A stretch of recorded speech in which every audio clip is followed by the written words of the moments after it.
Hey everybody, let's just dive right into it here. David Jaffe, director of the original God of War, has made some comments that I strongly disagree with in defense of Dragon Age Veilguard, and an attack on us as gamers, as fans, and as YouTubers who criticize and demand better for our games than mediocre content, calling us grifters. So that's something that I will be replying to in a little bit, but more than that though, he even personally attacked Vara Dark in a really shameful display of unprofessionalism and ignorance. I want to get into all of that as we go along.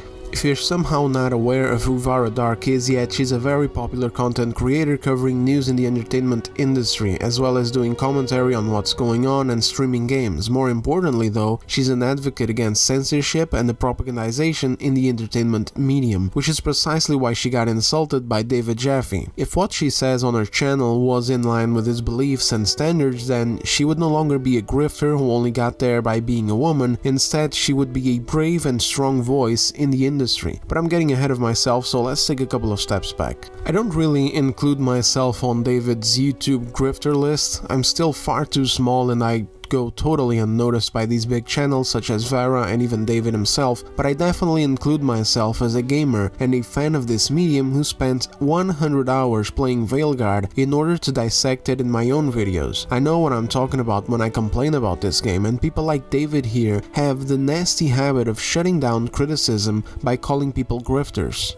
As someone who aspires to grow on this platform as a reviewer of sorts and as a voice against the harms being inflicted on this industry that I love, I feel the need to defend myself by pointing out all the ignorance in David's comments. I literally just made a video a couple of days ago about the unfair demonization of gamers, and in it I said that we would be likely to touch on this topic again because it is what it is. It's what the culture of the industry has devolved into. Developers, game journalists, shills, and other influential personalities within the industry blaming and demonizing the scumfuck public just because they ask for two simple things: good video games and the right to an opinion without unfair villainization. But I gotta admit, I didn't really expect that we'd be getting right back into the topic literally like one day later. If you're into video essays on these matters, then please consider checking it out. I worked pretty hard on it and I had a lot of fun doing it. First, let's start with his ignorant comments attacking Vara Dark, and then we will be dismantling his narrative in defense of Dragon Age Veilguard and an attack of content creators analyzing the game, reviewing it, exposing it for what it is, and also covering the many goings-on in the industry surrounding those games. In this section, I will be directly addressing David, and then we will be switching back. I said Alyssa Mercante making jokes about the Trump attempted assassination wasn't funny, and how David here said that he thought it was kind of suspicious and it might have been staged and that wasn't cool.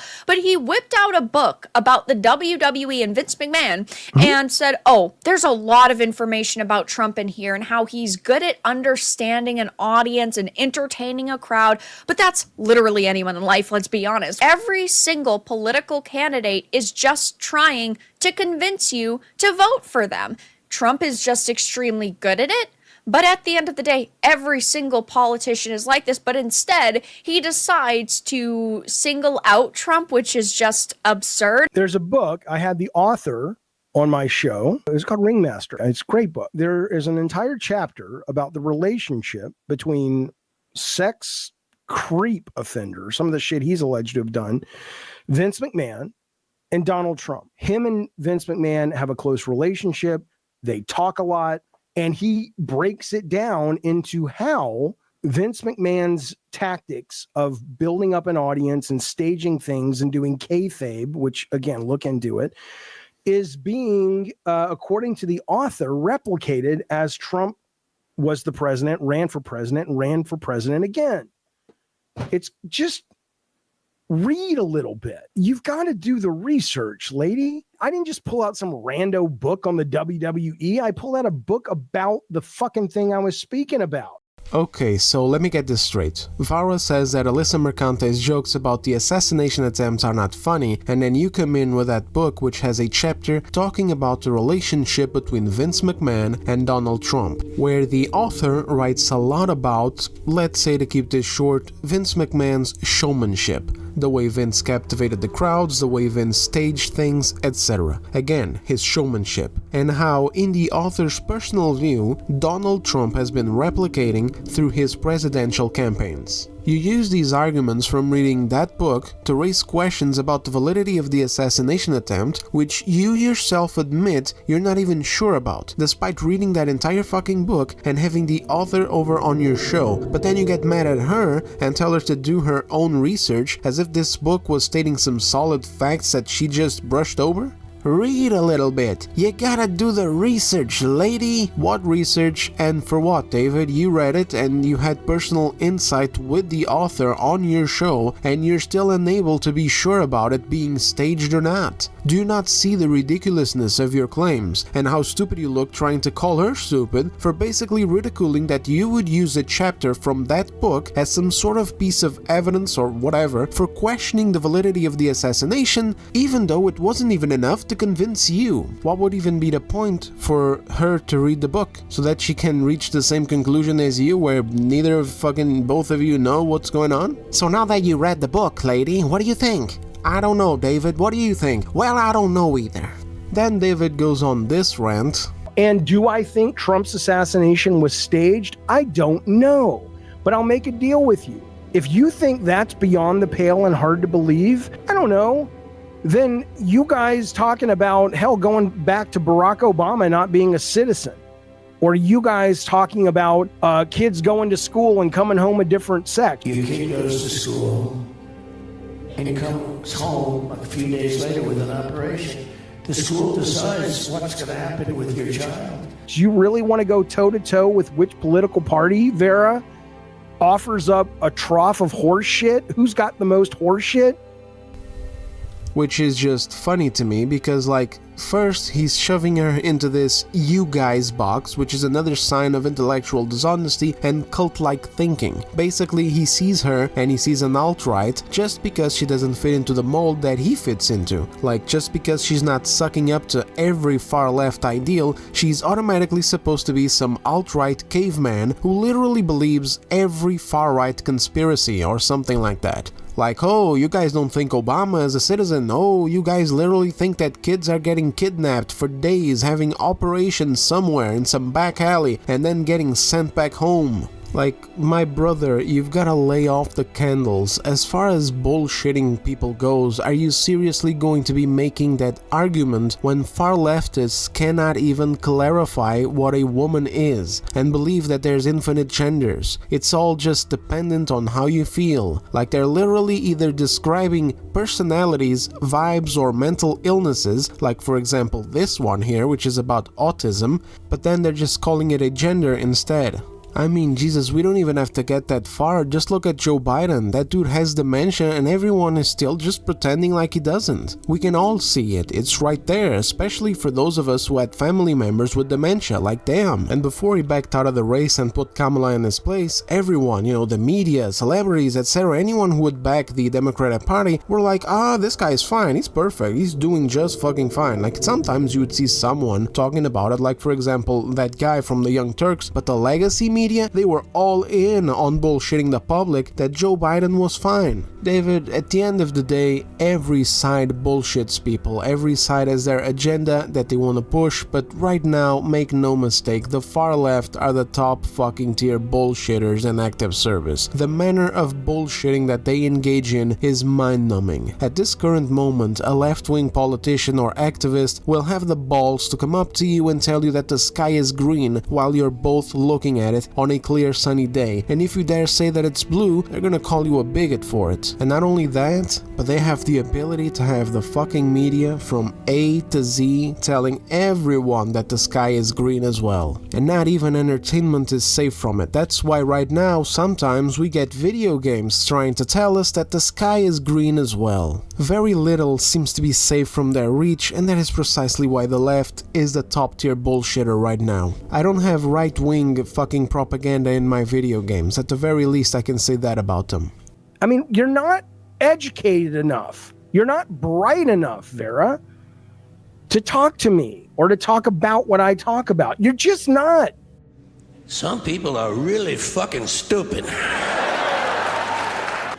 You be listening to some guy? You're not educated enough. You're not bright enough. This guy is fucking stupid. He also said, oh, he's older than me, so he knows more about politics than I do, and that I should, quote, go fuck myself. So I'm one of the grifters he's calling out, even though his definition of a grifter is somebody sitting online, making videos, talking about a game, when he's literally doing the same exact thing. Now, is that my definition of a grifter? Where are you getting that, Vara Dark, from? I've never defined grifter as that. A grifter is somebody who makes money off people by lying to them. That's what they do. A grifter is not someone who sits in front of a camera and talks about video games, Vara Dark. You just don't know how to do this. You don't know how to do this. You are in that chair, Vara, because of your hair and your face and your gender. And that's fine, by the way. There's no problem with that.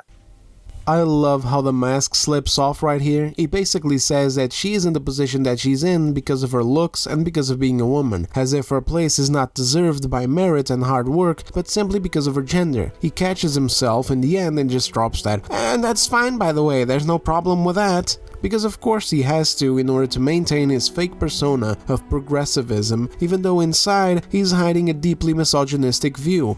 An actual real one too, not like when people call gamers sexist and misogynistic whenever we point out bad writing or bad character design. Here's something you want to know about YouTube, David, even though you should know it already because you run a channel. Unlike the landfill that the AAA games market in the West has become over the past few years, where people get hired and bumped up to important elite positions within major studios out of nothing more than their race, gender and sexuality, YouTube doesn't work that way. Especially not in this genre where the value of your content comes from the value of your work, your opinions, your research, your ethics, etc. You have to actually work hard to get to a successful position. You have to build up an audience, get a worth ethic going, manage your time and investments accordingly, especially early on, and grind like hell so that the algorithm doesn't forget that you exist. It's a competitive place and you often have to do it while maintaining an actual 9-to-5 job on the side, because at first it's just not nearly enough to pay the bills and go full time. You know, you can't just show up here like, excuse me, I am homeless, I am gay, I have AIDS, I'm new in town, and expect the views and the subscriptions to fall from the sky. Let's be clear. So far, my encounters with you online, you are kind of you're a mental lightweight. And that's fine. People have all kinds of, like, you know what I'm bad at, Vara? I'm bad at math, man. If I was in, like, you know, NASA and they were like, oh shit, the space station's gonna explode. Everybody, we can only solve this by looking at the blueprints and the math and the, you know, geometry. I don't fucking know. Jaffe, get in here. Within 5 minutes, they'd be like, Jaffe, go get the coffee. It's not for you. That's okay. What is this, dude? Hey, it's okay. It's not for you. You're retarded. You're stupid. You're fucking dumb. You smell like shit. You can't read. Nobody loves you. It's fine, though. You know what I'm bad at, Vara? You know what I'm bad at? Quantum physics. You know, I can't do it. It's too complex. I can't do it. You know, we can't be good at everything. It's fine. It's okay. It's okay. Your voice could literally get Putin to back out of the Ukraine. You have about as much mental capacity as a spider that I killed in my shower this morning. It's the goddamn truth, Vara. Like, what are you doing here, David? You're like fucking 6 years old, dude. This isn't a good look for you. You've got the whole book situation totally screwed up. You call her stupid. You say that the only reason that she is where she is because she looks good and is a woman. And now you go on a soy rant with no substance. God only knows why you'd ever even upload this video at all. But anyway, that part was just for David, and as a response to his mad ravings, Vara is far bigger creator than David is, and a titan next to my channel. She doesn't really need people defending her against this nonsense, but it's here for posterity anyway, especially because it was so stupid. And for context as well, going into the next part of the video, where he goes on to defend the Veilguard and blame so-called YouTube grifters for the failure of the game. So let's just get into it. And so they should have been prepared to counter, and they weren't. Really, at this point, all that gaming community that you're talking about has done is they've made it so they've actually made games worse, which is what they say they're trying to not do, because they have the charismatic grifters that make the videos that for whatever reason people respond to. People who haven't actually played this game will hate it just because they're sort of told to hate it. People respond to them because they are resonating with them. People like David like to call this grifting because they don't actually have a leg to stand on when it comes to tackling arguments against the game. It's easier to just call it grifting than to address the criticisms that people have. It's like an easy ticket out of any given situation. You don't have to face anything. You just have to be like, oh, this person is this and that, you shouldn't listen to them. According to David, a grifter is someone who makes money off of people by lying to them. I'm perfectly fine with using his definition. In fact, I prefer it because it just shows how blind he is to what's right in front of him. Does he seriously think that we aren't genuine about what we talk about? Does this dude really think that we're sitting down, playing a game like Veilguard, secretly enjoying it, and then shitting out scripts twisted and mangled into criticism while at the same time showing examples of negative points? And does this dude seriously think that this is a sustainable business? Does he really think that we could just grab a game that is genuinely good, sit here manipulating thousands of people who tune in to watch, making them hate it just because we said so? Like, he might live in a sheepish sort of community where he buys into whatever someone he likes says, but that's not how it works in the real world outside of their bubbles. In here, if you are wrong, and you will be called out by viewers and other creators alike.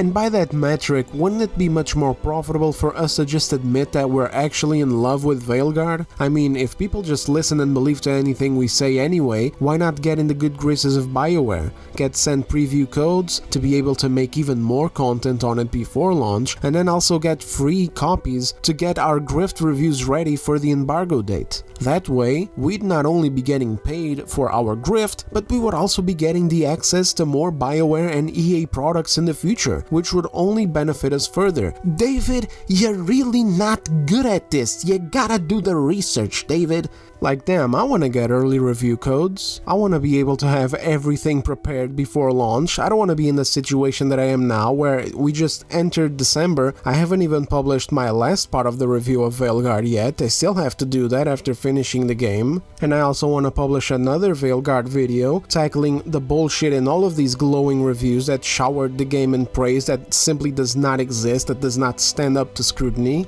And at the same time, it's December, it's the end of the year. I want to do like a video with things to hope for 2025. I want to do a video with the games that I enjoyed this year, and all of these things would be much better released right now at the end of the actual year, rather than slipping into 2025. So if I'm just grifting for financial benefit, why wouldn't I be doing it the easy way? Why wouldn't I be glazing this game with glowing praise, making content bullshitting my audience, telling them that no, they are wrong, these characters are actually amazing, this writing is actually fantastic, so that I could get some fucking review codes and access to BioWare and EA and all the other publishers who would be looking at me from afar like, hey, this guy is the bomb. We can give him a shit product and he'll turn it into fucking gold. But anyway, let's move on to his point about us making the industry worse. Please explain how we are making it worse. Actually, please put it into words exactly how it is that people complaining about bad products is making the industry worse. Get your head out of your ass, David. Criticism is not making the industry worse, it's the toxic positivity that people like yourself perpetuate by refusing to actually call out negatives in a game and not engage in a productive discussion with the criticisms against these games.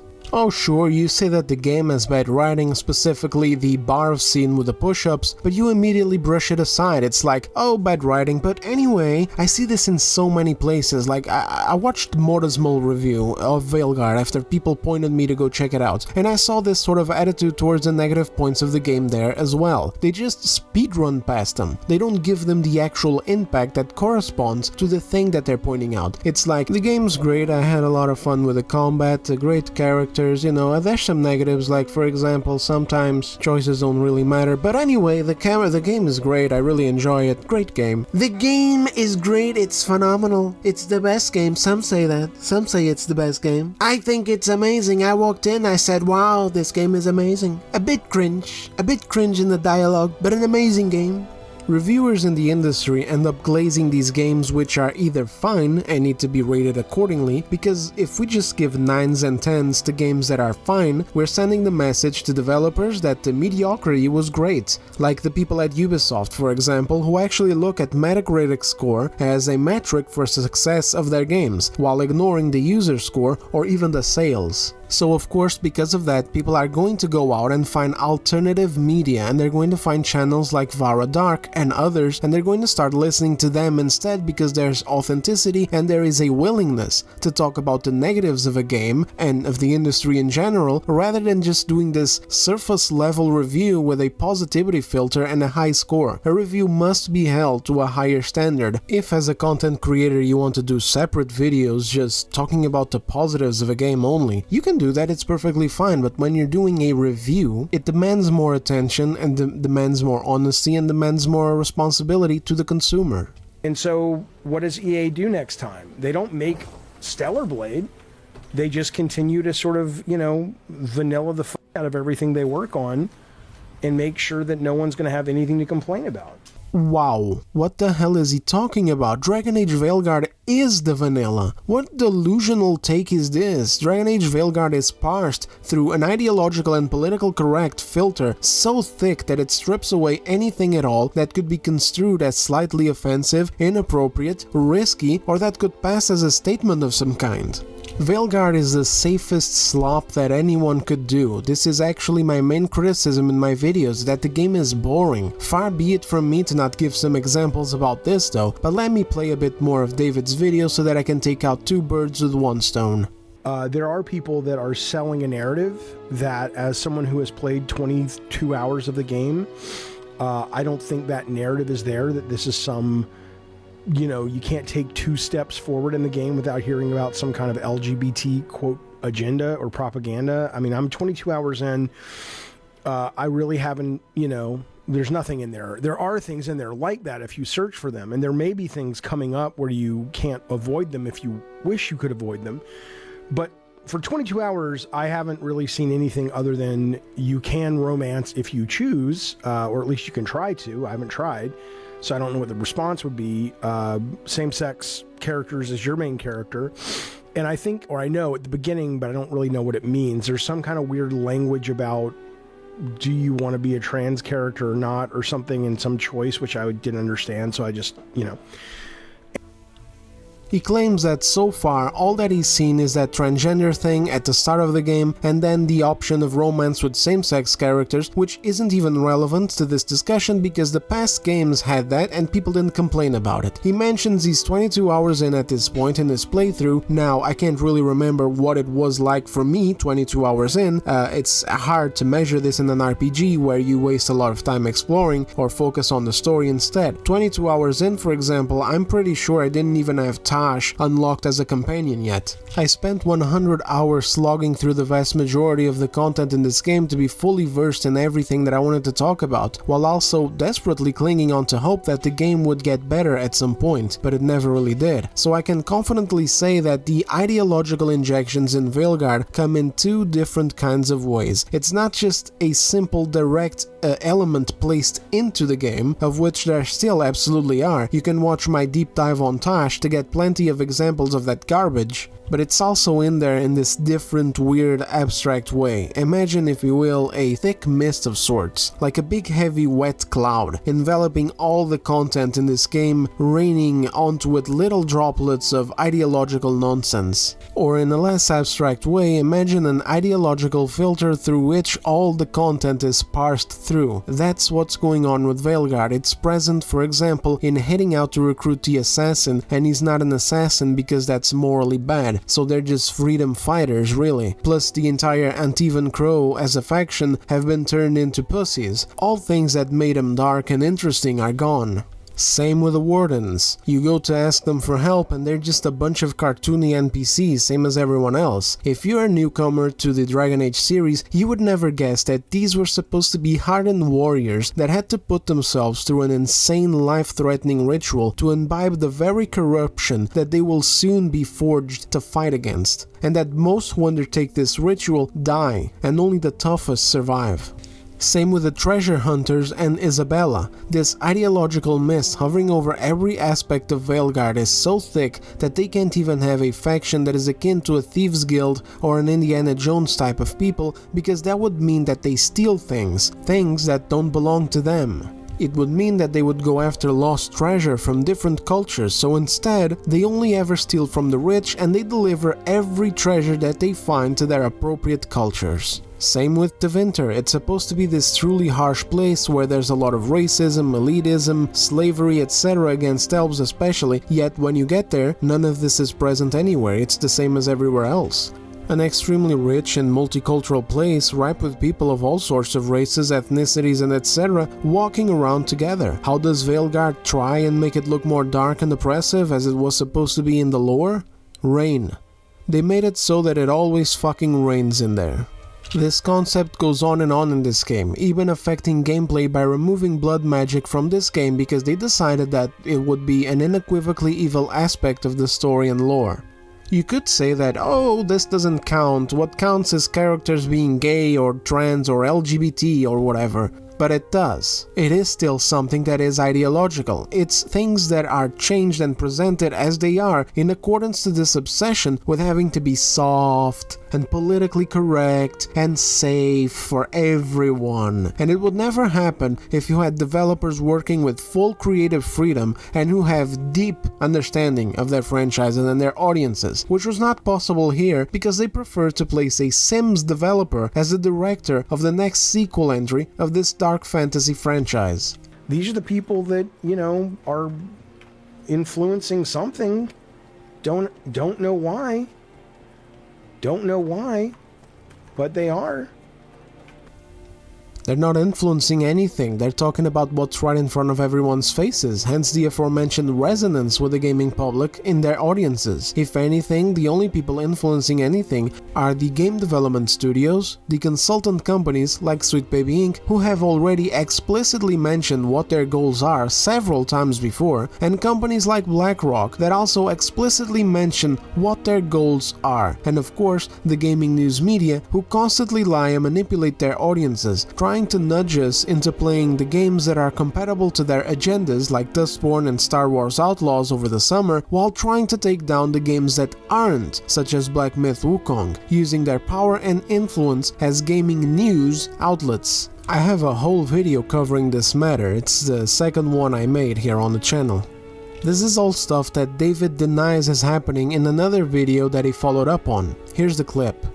Yeah, the stuff I was talking about specifically in that video were the people who were going off about the LGBT stuff. And, again, you have a right. I don't agree with it. I think it's short-sighted. I think it's ignorant when you think there's some kind of... let's just say that you and I, if you are one of those people, we don't agree on the motivations behind why you are seeing more progressive ideas in your media. A lot of people are into this whole conspiracy thing, and I'm just like, that's not what's happening, in my opinion. But yeah, you have a right not to like it. But if you're gonna be cruel about it online and talk about how mean or be mean, talk about mean things about the trans community or the LGBT community, and you can't really back it up, you're just kind of like, I don't want that in my game. Yeah, I think you're a fucking idiot.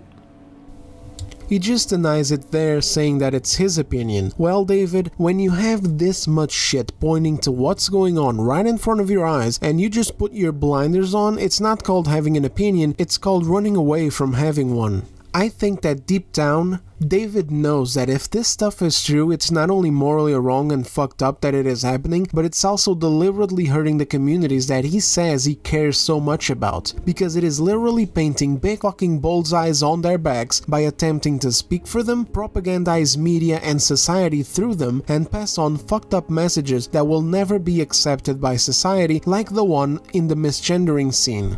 A scene where the message is that if a friend misgenders another friend, they need to get down and and supplicate for forgiveness like some fucking royalty figure with push-ups, because a simple apology is just not enough. They require sweat. It's just too quick to apologize and get past the situation, or if it's filled with so much regret, then it's being made about the person who made the mistake. I cover this scene in detail, pointing out the language, the behavior, etc. in my deep dive about Tosh. Go check it out if you're interested. For now, suffice it to say that this is utterly delusional and narcissistic, and it only makes these matters so much worse. But anyway, let's get back to the ideological issue. As a consumer, just as a basic person playing these video games, you wouldn't really need all of these sources and receipts. All it takes is not being brain dead or asleep to see the clear cultural shift over the past few years and the huge push for all of this ideologically driven content in our games, culminating in an explosion of nonsense this year, 2024, the year where the bubble burst, the year where everyone can now see what is going on behind the curtain, the year where so many projects that were being made under the control of activists in the industry started to finally release en masse,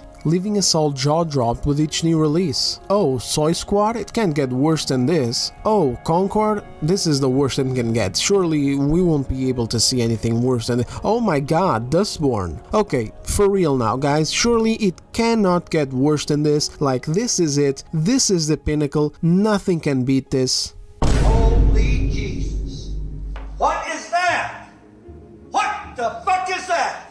A lot of people just want to dismiss all of this stuff going on in the games industry right now, you know, this overt ideological takeover, the replacement of talent with DEI hires, the placement of self-described activists in high roles within studios, often in charge of direction or writing or art design, etc., you know, visible in BioWare, visible in this Matt Hansen guy from Obsidian, visible in several developers at Firewalk Studios, the creators of Concord, visible even in based studios, or at least they used to be based, like CD Projekt Red, with their hiring of Mary Kenny, former Sweet Baby Inc. employee, and putting her up as a senior writer for one of their upcoming games. These are decisions that don't make any sense, like why would you hire an activist instead of a creative for one of your big fucking titles? The list of incomprehensible decisions goes on and on. Point being, people who want to dismiss what is clearly going on right in front of them as some chud-level conspiracy theory are a big part of the reason as to why channels like Vara Darks and others are resonating with people. What we are seeing is people being taken to the edge of their limits, people seeing what's happening to their entertainment spaces and finally saying that enough is enough, and then finding these channels because they are at the forefront of actually saying what is going on in the industry without being afraid of losing their access to review copies, interviews, preview events, award shows, etc. Saying the stuff that they haven't been able to say out loud for years and exposing the things that the access media has been covering up for years now. The funny thing is that if channels like hers would have a lot less traction if people like David actually spoke realistically about all of this stuff that's going on in the industry instead of hiding and pretending like it doesn't exist. No,